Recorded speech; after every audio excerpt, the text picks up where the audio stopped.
Hey guys, welcome back to the video. In today's video we're looking at the Xtreme Smart Wi-Fi plug.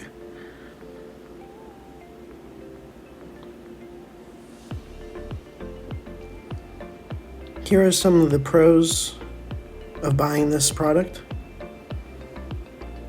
The packaging basically just includes the plug and directions on how to set up the plug.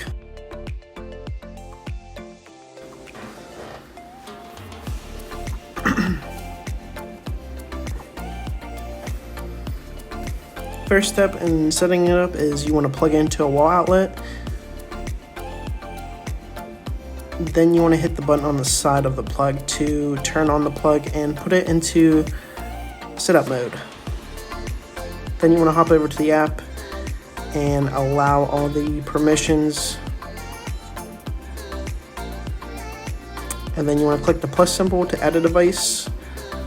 And then click add, allow location.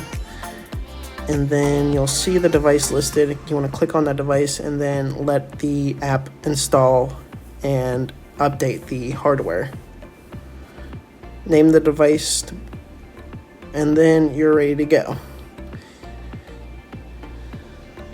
To use voice controls, you're going to have to set up further, but for now, that's how you set it up.